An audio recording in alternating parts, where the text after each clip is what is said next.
கர்த்தருடைய பரிசுத்த நாமத்திற்கு மகிமை உண்டாகட்டும். மீண்டும் இந்த நிகழ்ச்சி மூலமாக உங்கள் சந்திப்பிலே மிகுந்த மகிழ்ச்சி அடைகின்றேன். கடந்த 2 மாதங்களாக எபேசியர் 1 அதிகாரம் 17 18 வசனத்தை குறித்து நாம் தியானித்துக் கொண்டிருக்கிறோம். கர்த்தராகிய இயேசு கிறிஸ்து தேவனும் எபேசியர் 1:17 அப்போஸ்தலனாகிய பவுல் சபை மக்களுக்காக ஜெபிக்கிறார். கர்த்தராகிய இயேசு கிறிஸ்துவின் தேவனும் மகிமையின் பிதாவுமானவர் தன்னை அறிந்து கொள்வதற்கான ஞானத்தையும் தெளிவும் அளிக்கிற ஆவி உங்களுக்கு தர வேண்டும் என்றும் தான் நம்மை அழைத்ததினாலே நமக்கு உண்டாயிருக்கிற நம்பிக்கை பரிசுத்தவான்கள் தமக்கு உண்டாகி சுதந்திரத்துடைய மகிமையின் ஐஸ்வர்யம். நாம் தேவனுடைய பிள்ளைகள், இயேசுவை ஏற்றுக்கொள்ளும் போது தேவனுடைய பிள்ளைகள் என்று சொன்னேன். இயேசுவை அந்த அழைப்பை ஏற்றுக்கொள்ளும் பொழுது நாம் நீதிமான்கள், பரிசுத்தவான்கள் இதெல்லாம் நாம் பார்த்தோம். கர்த்தருக்கு ஸ்தோத்திரம். இன்னும் நாம் தேவனை குறித்து ஒரு நல்லதொரு அறிவு.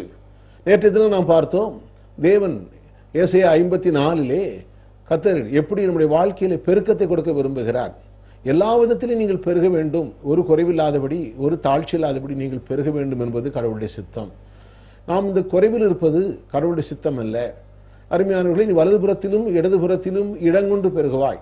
நாம் தேவனுடைய சொத்து என்று நாம் பார்த்தோம். தேவன் எப்படி சொத்தானோம்? அவர் உயிரை கொடுத்து நம்ம வாங்கியிருக்கிறார். அதனால்தான் பேதுரு 1 பேதுரு 1 அதிகாரத்திலே 18-19 வசனங்களிலே என்ன வாசிக்கிறோம்? நீங்கள் உங்கள் முன்னோர்கள் அனுசரித்து வந்த வீணான நடத்தையிலிருந்து அழிவுள்ள வஸ்துக்களாகிய பொன்னினாலும் வெள்ளியினாலும் மீட்கப்படாமல் குற்றமில்லாத மாசற்ற இயேசு கிறிஸ்து இரத்தத்தாலே மீட்கப்பட்டீர்கள் என்று அறிந்திருக்கிறீர்களே. அப்படியானால் என்னை, ஒவ்வொரு தேவனுடைய பிள்ளைகளையும், என்னையும் உங்களையும் தேவன் தன்னுடைய இரத்தத்தினாலே, மாசில்லாத இரத்தத்தினாலே, பொன்னை விட வெள்ளியை விட தன் இரத்தத்தினாலே விலை கொடுத்து வாங்கியிருக்கிறார். ஒரு மனிதனுடைய ஜீவன் இரத்தத்தில் இருக்கிறது, உயிர், அப்படி உயிரை கொடுத்து வாங்கியிருக்கிறார். அப்படியானால் புதிய ஏற்பாட்டு விசுவாசி இயேசு கிறிஸ்துவின் உயிருக்கு சமமானவனாக இருக்கிறான். அவர் உயிரை கொடுத்து வாங்கினபடியினாலே அது அவருடைய சொத்தாக இருக்கிறது. ஆகையினால தான் என் சம்பத்தை சேர்க்கிற நாள் என்று ஒரு நாள் வருகின்ற பொழுது நாம் கர்த்தருடைய வருகையில் எடுத்துக்கொள்ளப்படுவது நாம் செய்கிற செயலின் அடிப்படையில் அல்ல. இயேசு நம்மை விலை கொடுத்து வாங்கினாரே, தன் ஜீவனை கொடுத்து தன் உயிரை கொடுத்து வாங்கினபடியினாலே அவருடைய சொத்தாக நாம் இருக்கிறபடியினாலே நம்மை கர்த்தருடைய வருகையிலே எடுத்துக்கொள்ளப்படுகிறார். கர்த்தருக்கு ஸ்தோத்திரம். ஆகையினாலே இதை குறித்து கடந்த நாட்களிலே நாம் பார்த்தோம். நாம் ஊழியக்காரர்கள் என்று நாம் பார்த்தோம். நாம் அவருடைய சொத்து, அவர் நம்முடைய கர்த்தருடைய வருகையில் எடுத்துக்கொள்ளப்படுவோம் என்று நாம் பார்த்தோம். கர்த்தருடைய நாமம் மகிமைப்படுவதாக. அதற்கு 1 கொரிந்தியர் 15 அதிகாரத்தை எடுத்து வியாக்கியானம் சொன்னோம். அது மாத்திரமல்ல, நாம் இன்றைக்கு நம்முடைய மனது தேவனுடைய வார்த்தையை கொண்டு மாற்ற வேண்டும். இன்றைக்கு அநேகருடைய வாழ்க்கையில, தேவனுடைய பிள்ளைகள் வாழ்க்கையில் இருக்கிற பிரச்சனை என்ன? தேவனுடைய வார்த்தையை கொண்டு மனம் மாற்றப்படாதது தான். கர்த்தருக்கு ஸ்தோத்திரம். அப்படியானால் அதுக்கு அப்படி இந்த மனம் மாற்றப்பட வேண்டும் என்றால் முதலாவது மனிதனை குறித்த சில காரியங்களை விளங்கிக் கொள்ள வேண்டியது அவசியமாக இருக்கிறது. என்ன விளக்கலாம்? 1 தெசலோனிக்கேயர் 5:23 சமாதானத்தின் தேவன் தானே உங்களை முற்றிலும் பரிசுத்தம் ஆக்குவாராக, உங்கள் ஆவி, உங்கள் ஆத்மா, உங்கள் சரீரம் குற்றமற்றதாய் காக்கப்படுவதாக என்று சொல்கிறார்.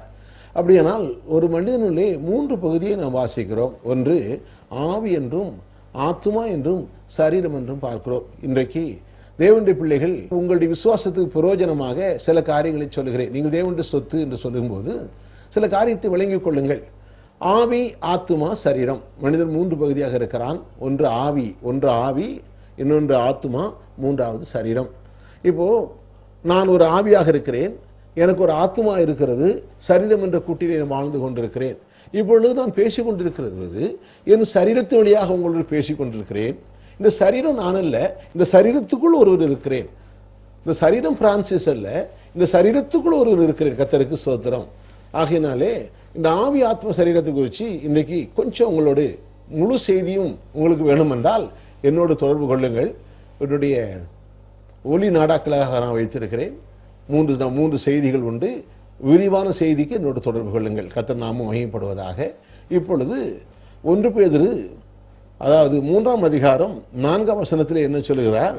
அதாவது ஆவியாகிய இருதயத்தில் மறைந்திருக்கிற குணமே உங்களுக்கு அலங்காரமாக இருக்க கடவுள் என்று சொன்னார். அப்போ மனிதன் ஆவியாக இருக்கிறான் என்று சொன்னேன்.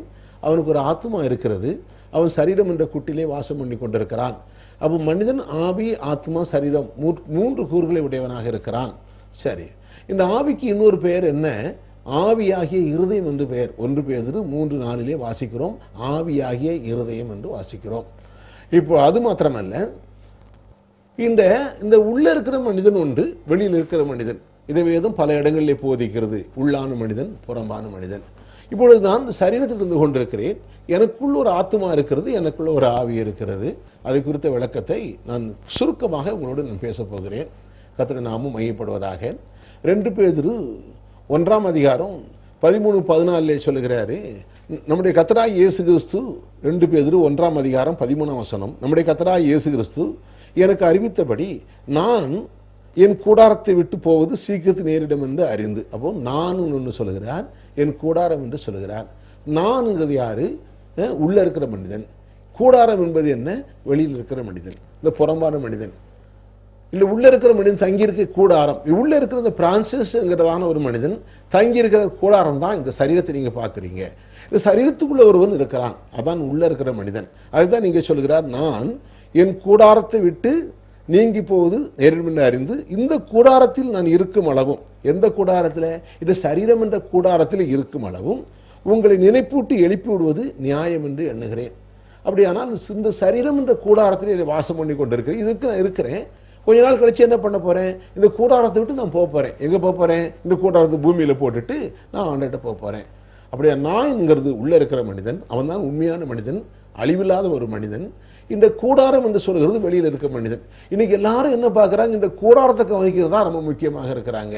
செழிப்பு என்பது வெறும் கூடாரமாகிய வெளி மனிதனுக்கு மாத்திரமல்ல, ஆவியில செழிப்பு இருக்க வேண்டும், ஆத்மாவில் செழிப்பு, அப்புறம் சரீர பிரகாரமான செழிப்பு. அதான் ஏசு சொன்னாரு, முதலாவது தேவனுடைய ராஜ்யத்தையும் நீதியையும் தேடுங்க, அப்பொழுது இவைகளெல்லாம் உங்களுக்கு கூட கொடுக்கப்படும். அஞ்ஞானிகள் என்ன செய்கிறார்களாம்? அஞ்ஞானிகள் எதை புசிப்போம் எதை குடிப்போம் நாடுகிறார்கள், தேடுகிறார்கள். அவங்களுடைய கவலைப்பெல்லாம் இந்த வெளியில் இருக்கிற கூடாரத்தை கவனிக்கிறது தான். இன்னைக்கு எல்லாரும் சரீரத்து பிரகாரமான காரியங்களை மாத்திரம் தான் முக்கியம் கொடுக்குறாங்க. அதான் இயேசு சொன்னார், கர்த்தருக்கு ஸ்தோத்திரம். அஞ்ஞானிகள் இப்படி தேடுறாங்க. எதை தேடுறாங்க? சரீரத்துக்கு வேண்டிய காரியங்களை மாத்திரம் தேடுறாங்க. ஆனால் ஆண்டவர் என்ன சொல்றாரு?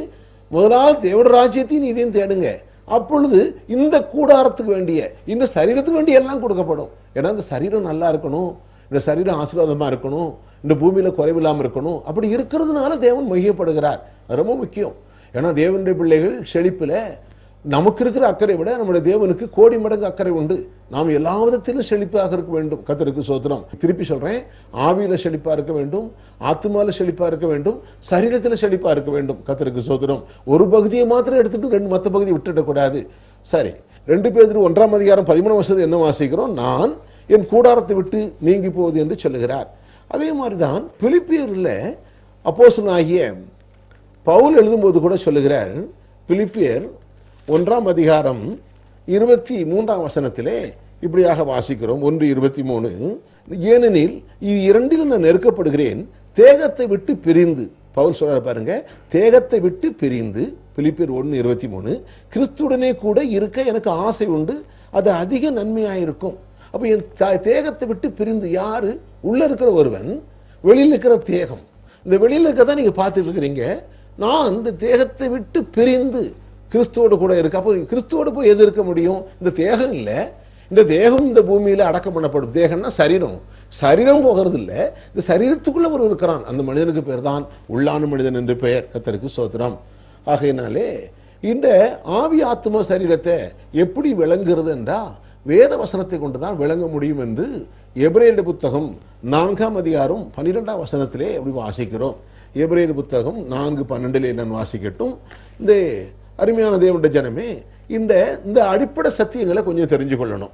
எபிரேயர் 4:12 தேவனுடைய வார்த்தையானது ஜீவனும் வல்லமையும் உள்ளதாயும். தேவனுடைய வார்த்தையில் என்ன இருக்கிறதா? ஜீவன் இருக்கிறதா, ரெண்டாவது வல்லமை இருக்கிறதா, இருபுறமும் கருக்குள்ள எந்த பட்டயத்தை விட கருக்கானதாயும், ஆத்துமாவையும் ஆவியையும் கணுக்களையும் ஊரையும் பிரிக்கத்தக்கதாக உருவ குத்துறதாயும், இருதயத்தின் நினைவுகளையும் யோசனைகளையும் வகையறுக்கிறதாயும் இருக்கிறது. பாருங்க, இந்த ஆவியையும் ஆத்மாவையும் பிரித்து பேசுவது எது என்றால் தேவனுடைய வார்த்தை தான். வேற எதை வச்சு பார்க்க முடியாது. ஆகையினாலே அப்போ இந்த ஆவி ஆத்ம சரீரத்தை குறித்து நாம் விளங்கிக் கொள்ள வேண்டும். யோவானுடைய புஸ்தகம் 4ஆம் அதிகாரம் 24ஆம் வசனத்தை எடுத்து பார்த்தீங்கன்னா அதில் சொல்றாரு, தேவன் ஆவியாக இருக்கிறார், அவரை தொழுது கொள்ளுகிறவர்கள் ஆவியோடும் உண்மையோடும் தொழுது கொள்ள வேண்டும். அப்போ பாருங்க, தேவன் ஆவியாக இருக்கிறார், மனிதன் ஆவியாக இருக்கிறான், அவனுக்கு ஒரு ஆத்மா இருக்கிறது, அவன் சரீரம் என்ற ஒரு கூடாரத்திலே வாசம் பண்ணி கொண்டிருக்கிறான். அவன் மரிக்கும் போது என்ன நடக்கப் போகிறது? இந்த சரீரம் என்ற கூடாரத்தை விட்டு அவன் கர்த்தரோடு போய் இருக்க போகிறான். அல்ல என்றால் ரட்சிக்கப்படாத ஒரு மனிதன் கர்த்தரை விட்டு அக்னி கந்தகமாய், அதாவது தேவனை விட்டு பிரிந்து வாழ போகிறான். அந்த இடத்துல தான் முடிவிலே பாதாளம் என்கிறார்கள், நரகம் என்கெல்லாம் பல வழியில் சொல்லப்படுகிறது. இது அது குறித்து இன்றைக்கு நான் பேச விரும்பவில்லை. நான் பேச போகிறது இந்த ஆவி, ஆத்மா, சரீரம். ஒரு மனிதன் இந்த ஆவி, நான் சொன்னேன் உலகத்திலே பாவத்திலே மரணம் எப்படி சம்பவித்தது. ஏதேன் தோட்டத்தில் ஆண்டவர் ஆதாம் ஏவாளை உண்டாக்கி தோட்டத்தில் வைக்கின்ற பொழுது கர்த்தர் இப்படி பேசுகிறார், இந்த விருட்சத்தின் கனி, இந்த நன்மை தீமை அறிகிற விருட்சத்தின் கனியை குறித்து பேசி இதை புசிக்கிற நாளிலே சாவு என்று சொன்னார். அப்படியானால் அவர்கள் சாத்தானுடைய வார்த்தையை கேட்டார்கள், சாத்தானுடைய வார்த்தையை ஏற்றுக்கொண்டபடினாலே சாத்தானை ஏற்றுக்கொண்டார்கள், அவனுக்கு அடிமையானார்கள், பின்பு அந்த கனியை புசித்தார்கள். புசித்த பின்பு என்ன நடந்தது? அவர்கள் வந்த மரணம். அவர்கள் இதை புசிக்கிற நாளில் சாவு என்று சொன்னார். எப்படி செத்தாங்களா? சாவு என்றால் என்ன? சாவு, மரணம் என்றால் என்ன? உறவுகள் அறுபடுவதுக்கு பேர் மரணம். அதை எப்படி வியாக்கியானம் பண்ணுவது, எப்படி விளக்குவது? உதாரணமாக முன்னால் பார்த்தீங்கன்னா டெலிஃபோன்ஸ் இருக்கும். வீட்டில் இருக்கும்போது திடீர்னு என்ன பண்ணும், டெலிஃபோன் வேலை செய்யாது. உடனடியாக இன்னொரு டெலிஃபோன் இருந்தோ அல்லது அந்த மற்றொரு அந்த சம்மந்தப்பட்ட அதிகாரிகிட்ட என்ன சொல்கிறோம், ஐயா என் டெலிஃபோன் டெட்டாக இருக்குது, டெலிஃபோன் டெட்டாக இருக்குது, வந்து பாருங்கன்னு சொல்கிறோம். இப்போ டெலிஃபோன் டெட்டாக இருக்குது அப்படிங்கிறாங்க. டெலிஃபோன் அங்கே தான் இருக்குது, ஒயர் அங்கே தான் இருக்குது. ஆனால் என்ன பிரச்சனை, டெலிஃபோனில் தொடர்பு கொள்ளக்கூடிய நிலை இல்லை. அப்படியானால் மரணம் என்றால் என்ன? உறவுகள் அறுபடுவது. நேற்று வரைக்கும் ஒரு தாத்தா இருந்திருப்பார், அவர் இறந்துட்டார்னு வச்சுக்கோங்க, சரீரம் அங்கே தான் இருக்குது. ஆனால் இப்போ தாத்தாவோடு பேச முடியாது, அவருக்குள்ளே இருக்கிற ஜீவன், உள்ளே இருந்த மனிதன் வெளியே போயிட்டான். இப்போ அவருக்கு போய் காப்பி கொடுத்தா குடிக்க மாட்டார். அந்த சரீர பாடி அங்கே தான் இருக்குது, அந்த உருவம் அங்கே தான் இருக்குது. ஆனால் வச்சு தாத்தாவுக்கும் பேரனுக்கும் அல்லது தாத்தாவுக்கும் பிள்ளைக்கும் இருக்கிறதான உறவுகள் அறுபடுக்கு பேர் மரணம். அப்படியானால் ஏதேன் தோட்டத்தில் எது நடந்தது? மனிதன் பாவம் செய்த போது ஆவியாக இருக்கிற தேவனும் ஆவியாக இருக்கிற மனிதனுக்குள்ள உறவுகள் அறுபட்டு விட்டது. அதுதான் மரணம். கர்த்தருக்கு ஸ்தோத்திரம். உறவுகள் பிரிபடுவதுக்கு பேர் மரணம் என்று பேசினா, ஆவி, ஆத்மா, சரீரம். சரி, அந்த உறவு அறுபட்டது. அதுக்கு இயேசு கிறிஸ்து மூலமாக மீண்டும் நித்திய ஜீவன் தொடங்குகிறது என்று நாம் பார்க்கிறோம். சரி, இங்கே நான் சொல்ல காரியங்கள் இன்னும் சில காரியங்களை. அப்போ ஆவியை பற்றி நான் சொன்னேன். இந்த மனிதன் ஆவியாக இருக்கிறான். இரண்டாவது ஆத்மா, நான் சுருக்கமாக தான் சொல்ல போகிறேன், கவனிச்சு கொள்ளுங்க. ரெண்டாவது ஒரு ஆத்மா என்று ஒரு மனுஷனுக்கு இருக்கிறது. இந்த ஆத்மாவுடைய வேலை என்ன? ஆவியுடைய வேலை என்ன? ஆவி இந்த உள்ளுணர்வு, மனசாட்சி. ஆவிக்கு சித்தம் உண்டு, விருப்பம் உண்டு. இந்த ஆத்மாவுடைய வேலை என்ன? ஆத்மாங்கிறது சிந்தனை, மனது என்று சொல்லலாம். இன்னொரு பகுதியில் மனது. இந்த மனதை பிராக்டிஸ் பண்ணால் இன்னும் பெரிய ஆள் ஆகலாம். கர்த்தருக்கு ஸ்தோத்திரம். நீ உலகத்தில் அதுதான் பண்ணுறாங்க, பெரிய மெஸ்மரிசம், கிப்னாட்டிசம். இந்த மனதில் பெரிய பெரிய காரியங்கள்லாம் அதை ஒருமுகப்படுத்துவதற்கு அதுக்கு பல எக்ஸசைஸ் பண்ணி பண்ணுறாங்க. இருக்கட்டும், அது வசியங்கள்லாம் பண்ணுறாங்க, அதில் ப்ராக்டிஸ் பண்ணுறாங்க. நான் சொன்னேன் ஆவி, ஆத்மா, சரீரம். இந்த மனதனுடைய வேலை என்ன? எண்ணங்கள், யோசனைகள், கற்பனைகள், சிந்தனைகள்.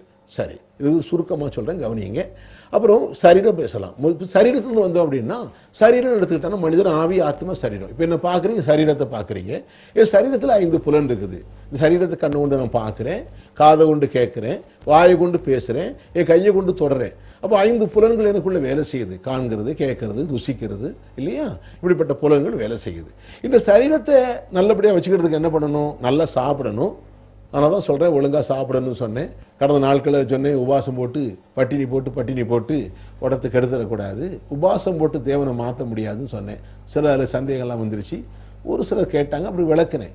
ஆனால் உங்களுக்கும் அந்த சந்தேகம் வரலாம், உபாசம் போட்டு தேவனை மாற்ற முடியாது என்று சொன்னேன். கர்த்தருக்கு ஸ்தோத்திரம். ஏன்னா உபாசம் அந்த நாட்கள் ட்ரெடிஷன், அது பாரம்பரியமாக இருந்தது. இயேசுகிட்ட வந்து உபாசம் போட்டு அதெல்லாம் ஒன்றும் பண்ணி சாதிக்க வேண்டியதில்லை. கர்த்தருடைய நாமம் மையப்படுவதாக. உபாசம் போடுறது உங்களுக்கு நல்லது, இல்லையா? சாதாரணமாக 5 நாள் 6 நாள் கஷ்டம், நல்ல வயத்துக்கு நிறைய போடுறோம், ஒரு நாள் ரெஸ்ட் கொடுக்க நல்லது. அந்த விதத்தில் உபாசம் போடுறது உங்களுக்கு நல்லது. சில கோயிலுக்கு போனால் தூக்கம் வந்துடும், நல்லா சாப்பிட்டு போனால் தூக்கம் வந்துடும், பிரசங்கம் கேட்க முடியாது. அதுக்கு என்ன செய்யணும்? கொஞ்சம் அந்த ஒரு சாப்பாடை குறைச்சிக்கலாம். 8 இட்லி சாப்பிட்றவங்க 2 இட்லி சாப்பிட்டு போகலாம், அவ்வளோதான் கதை. ஏன்னா இந்த சரீரம் ரொம்ப முக்கியம், சரீரம் பேணப்படணும். அப்போ உபாசம் என்பது சரீரம் பேணுவதற்கு தான், வேற ஒன்றும் இல்லை. தேவன் வந்து மாறாதவர், நான் கர்த்தர், நான் மாறாதவர். ஆகையினால அவரை நீங்கள் உபாசம் போட்டு மாற்ற முடியாது. ஏன்னா இன்னும் அதான் சொன்னேன், ஒரு குருடன் பாருங்க, எத்தனையோ பேர் நீங்கள் உபாசம் போட்டு பரலோகத்தை அசைக்கலாம்னு நினைக்கிறோம். நான் ஒரு காலத்தில் அப்படி நினைச்சேன், நான் பரலோகத்தை அசைக்கிற போகிறேன், இயேசுவி நாமத்தில் உபாசம் போட்டு போராடினா அது நத்திங், வேஸ்ட்டு. ஏன்னா கர்த்தருக்கு ஸ்தோத்திரம், இயேசுகிட்ட வந்தான், என்னிடத்தில் வருகிறவரை நான் புறம்பே தள்ளுவதில்லை. ஒரு குருடன் வந்தான், அவனும் உபாசம் போட்டு பார்வை பெற்றுக்கொள்ளலை. ஒரு குஷ்டரோகி வந்தான், உபவாசம் போட்டு 4 நாள் 7 நாள் உபவாசம் போட்டு அவன் குஷ்டம் நீங்கல. எத்தனையோ மக்கள் இயேசுகிட்ட வந்தாங்க, யாரும் உபவாசம் போட்டு சாதிக்கலை. ஆனால் இன்னைக்கு நான் ஒரு காலத்தில் உபவாசம் போட்டேன், பயங்கர உபவாசம், ஒன்றும் சாதிக்கலை, வேஸ்ட், டைம் வேஸ்ட்டு, கடைசியில் உடம்பு தான் வீக் ஆகி போச்சு. ஆகினால் அருமையானவர்களே, உபவாசம் போடுறது உடம்பை பேணுற விதத்தில் உபவாசம் போடணும். அதனால தான் அந்த நாட்களில் முன்னோர்கள் என்ன செஞ்சாங்க, அந்த ஒரு சில நாட்களில் விரதம், அந்த நாள் விரதம், இந்த நாள் விரதம், சனிக்கிழமை விரதம், இதெல்லாம் எதுக்குன்னா சரீரத்துக்கு ரெஸ்ட் கொடுக்குறது தான், வேற ஒன்றும் கிடையாது. மற்றபடி கர்த்தருடைய ஆசீர்வாதத்தை பெறதுக்கு நீ உபவாசம் போட்டா கர்த்தருடைய மகிமையை காண்பான்னு சொல்லலை. கர்த்தருக்கு ஸ்தோத்திரம். இல்லை நீ பெரிய ஜெபம் என்பது நல்லது, உபவாசம் போட்டா உங்க உடம்புக்கு நல்லது. தேவனை மாத்துறது இல்லை, தேவன் நேற்று இன்று மாறாது, என்னிடத்து வருதுன்னு புறம்பே தள்ளுறதில்லை. கர்த்தருக்கு ஸ்தோத்திரம். ஆகையினால உபவாசம் போட்டு என்ன நடக்குதுன்னா, கொஞ்சம் இந்த சரீரத்தை கொஞ்சம் தாழ்த்துறோம், அவ்வளோதான். கொஞ்சம் ஆவி லிப்ட் ஆகுது. தேவன் ஆவியாக இருக்கிறார், மனிதன் ஆவியாக இருக்கிறான். ஆவியான மனிதனும் ஆவியான தேவனும் உறவாடுறதுக்கு இது கொஞ்சம் ஹெல்ப்பாக இருக்குது, அவ்வளோதான். அதனால கர்த்தருக்கு ஸ்தோத்திரம். உபவாசம் போடும் பொழுது அதுக்கு இப்போ கொஞ்சம் சரீரத்தை ஒடுக்கிறதுனால, அப்போ மேலே இருக்கிற சரீரம், மேலே சரீரம் மனுஷனை ஆண்டுகிட்டு இருக்குது.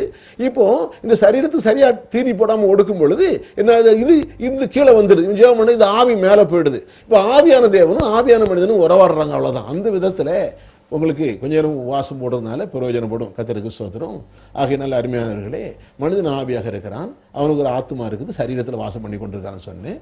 அதில் பாருங்கள், இந்த சரீரத்தை டெவலப் பண்ண என்ன பண்ணுறோம், நல்லா சாப்பிட்றோம். சொல்ல பாருங்கள், அதிகமாக நல்லா எக்ஸசைஸ் பண்ணி ஒரு பெரிய பாக்ஸராக மாறிடுறாங்க. அவங்க சாதாரண மக்களை விட விசேஷமானவங்களாக இருக்கிறாங்க. ஒரு குத்துனா பொத்துட்டு விழுந்துடுறாங்க. ஏன்னா அவங்க எக்ஸசைஸ் பண்ணியிருக்கிறாங்க, அது கடினமான பயிற்சி எடுத்துக்கிறாங்க. சில சரீரத்தை பண்ணி நல்லா எக்ஸசைஸ் பண்ணி ரெஸ்லராக மாறுறாங்க. அவங்களாம் பண்ணுற நம்ம பண்ண முடியாது. அப்போ சரீரத்தை டெவலப் பண்ணால் சரீர வாழ்க்கையில் சில நல்ல பெரிய ஆளாக மாறுறாங்க. ஆகையினாலே கர்த்தருக்கு ஸ்தோத்திரம். சிலர் பல விதத்தில் டெவலப் பண்ணியிருக்கிறாங்க, தன்னுடைய திறமைகளையும் ஆற்றலையும் சரீர பவரையும் இன்க்ரீஸ் பண்ணுறாங்க, நல்லது. கர்த்தருக்கு ஸ்தோத்திரம். சிலர் என்ன செய்கிறாங்க, ஆத்மாவை டெவலப் பண்ணுறாங்க, மனதை டெவலப் பண்ணுறாங்க, நிறைய புக்ஸ் வாசிக்கிறாங்க, நிறைய அறிவுபூர்வமான காரியங்களை வளர்த்து மனதை டெவலப் பண்ணி பெரிய சயின்டிஸ்டாக, மேதைகளாக, விஞ்ஞானிகளாக பார்த்துட்டு இருக்கிறாங்க. அதுவும் நல்லது. அப்படி யார் அதிகமாக தன் மனதை ஆத்மா டெவலப் பண்ணாங்களோ, WMA, MMA நிறைய வாங்கி அறிவு பெருத்து, இது அதனாலே மக்களை ஆளுகிறார்கள். தன்னுடைய அறிவாற்றலாலே, திறமையாலே தலை சிறந்த மக்களாக இருக்கிறார்கள். அதுவும் நல்லது. ஆனால் மூன்றாவது ஒரு காரியம் இருக்கிறது, நம்முடைய ஆவி. அந்த ஆவியை நம்ம டெவலப் பண்ணது என்ன, அதுதான் இங்கே நம்ம படித்து கொடுக்குறோம். கர்த்தருக்கு ஸ்தோத்திரம். இந்த மனிதனுடைய ஆவி பாவம் செஞ்சபடினாலே தேவனை விட்டு பிரிந்து இருக்கிறது. கர்த்தராகிய இயேசு கிறிஸ்துவை ஆண்டவராக ரட்சகராக நீங்கள் ஏற்றுக்கொண்டீங்கன்னா உங்களுடைய ஆவி மறுபடியும் உயிர்ப்பிக்கப்படுகிறது. மீண்டும் இயேசு கிறிஸ்து மூலமாக பாவ மன்னிப்பு பெற்று இப்பொழுது ஆவியாகிய தேவனும் ஆவியாகிய மனிதனும் இயேசு கிறிஸ்து மூலமாக இணைக்கப்படுகிறான். கர்த்தருக்கு ஸ்தோத்திரம்.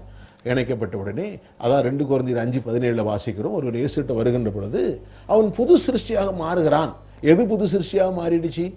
புது ஆள், சரி தோற்றம் மாறிடுச்சா, இல்லை அவன் மனசு தான் மாறிச்சா? இல்லை, அவனுடைய ஆவி புதுசாக மாறி இருக்கிறது. அப்போ உள்ள இருக்கிற மனிதன், அந்த ஆவி மனிதன் புது சிருஷ்டியாக இருக்கிறான். அதன் பின்பு நம்முடைய ஆத்மாவுக்கு ஒரு மாற்றம் தேவை. இந்த ஆத்மாவை என்ன செய்ய வேண்டும்? கர்த்தருக்கு ஸ்தோத்திரம். அதை குறித்து நாம் தொடர்ந்து பார்க்கலாம்.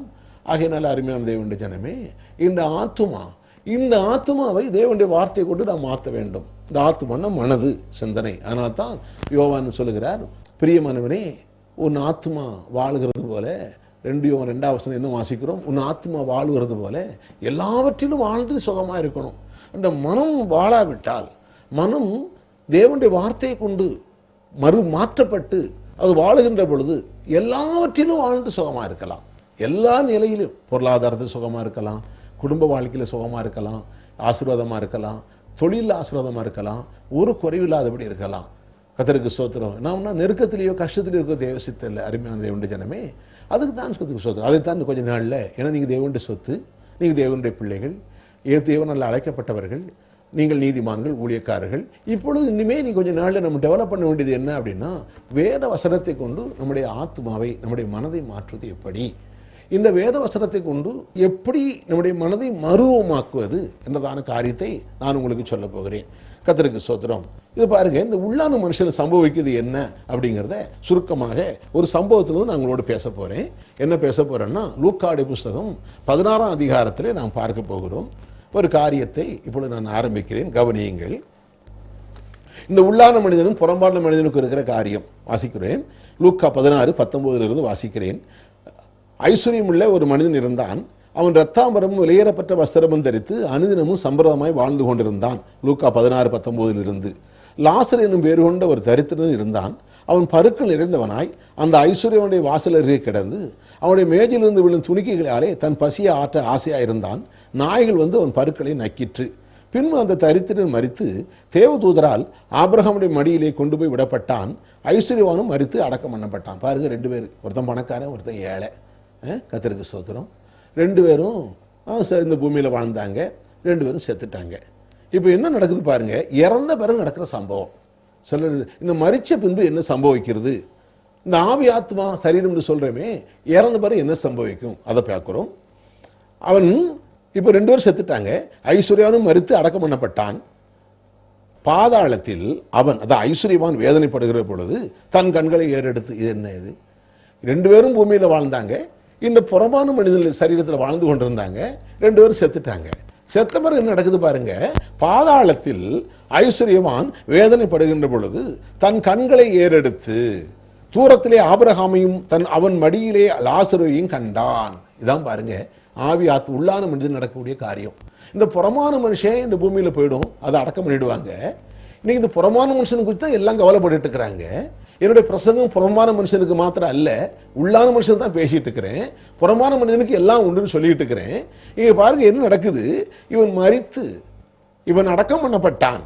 அருமையானவர்களே, இந்த மரண சம்பவத்தில் என்ன நடக்குது பாருங்க, இந்த சரீரம் கல்லறையில் வச்சாச்சு. ஒருவேளை அந்த பணக்காரனை சந்தன பிழையில வச்சு ரொம்ப அருமையான பெரிய கல்லறை கட்டி ரொம்ப ஒரு பெரிய இடத்துல அவனுக்கு ஆயிரக்கணக்கான மக்கள் அவருக்காக துக்கம் கொண்டாடி ஒரு சிறப்பான பளிங்கு மண்டபம் கட்டி வச்சிருக்கலாம். ஏன்னா அவன் பெரிய கோடீஸ்வரன். கர்த்தருக்கு ஸ்தோத்திரம். ஏன்னா அவன் ரத்தாம்பரமும் அவன் வெளியேறப்பட்ட வஸ்திரம் எடுத்து சம்பிரதமாய் வாழ்ந்து கொண்டிருந்த உலக பிரதிஷ்டை பெற்ற ஒரு பெரிய பணக்காரன். அவனுக்கு அப்படிப்பட்டதான மக்கள் உலகத்திலே அவன் சரீரத்திலே அவனுடைய அடக்கத்திலே அவனுக்கு அப்படிப்பட்ட காரியங்கள் செய்திருக்கலாம். ஆனால் மரித்த பின்பு என்ன நடக்கிறது? அருமையான தேவனுடைய ஜனமே, இயேசுநாதர் சொன்ன ஒரு முக்கியமான ஒரு உண்மை சம்பவத்தை நீங்கள் விளங்கிக் கொள்ளுங்க. மரித்த பின்பு என்ன சம்பவிக்கும்? இந்த ஆவி ஆத்ம சரீரங்கிற பாடம் கற்றுக்கொள்ளும் போது இந்த உள்ளான மனிதனுக்கு என்ன சம்பவிக்க போகிறது, அதான் முக்கியம். இந்த புறமான மனிதன் ஒன்றும் இல்லை. அதனால தான் ஆண்டவர் சொன்னார், உங்க சரீரத்தை கொள்றவங்களுக்காக ஒன்றும் பயப்படாதீங்க, ஆத்மாவை கொண்டு நரகத்தில் போட தேவனுக்கு பயப்படுங்க. அப்போ இயேசுகிட்ட ஏற்றுக்கிட்டா ஆத்ம ரட்சிப்பு கிடைக்குது. உன் ஆவி மறுபடியும் பிறகுது. ஆத்ம ரட்சிப்புக்காக தான் வேதவசத்தை போதிச்சுக்கிட்டு இருக்கிறோம். கர்த்தருடைய நாமம் மையப்படுவதாக. இது மாதிரி தான் ஆபிரகாம் லாசருவையும் கண்டான். அப்பொழுது அவன் என்ன சொல்றான் பாருங்க, இறந்து போன 2 பேரும் இறந்து இந்த பூமியில் அவன் சரீரத்தை அந்த புறம்பான மனுஷனை புதைச்சாச்சு. இந்த உள்ள இருக்கிற ஆவியும் ஆத்மாவும் 2ம் இணைஞ்சி இன்னொரு விதத்தில் போகுது. அதான் பார்க்குறோம். அப்போ இந்த ஆவிக்கும் இந்த ஆத்மாவுக்கும் அழிவு என்பதே கிடையாது.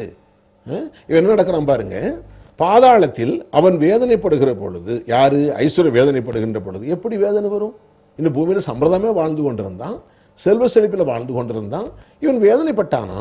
வேதனைப்படுகின்ற பொழுது அவன் தன் கண்களை ஏறெடுத்து தூரத்திலே ஆபிரகாமையும் அவன் மடியிலே லாசருவையும் கண்டான். அப்போ செத்து போனவனுக்கு என்ன இருக்குது? கண் இருக்குது.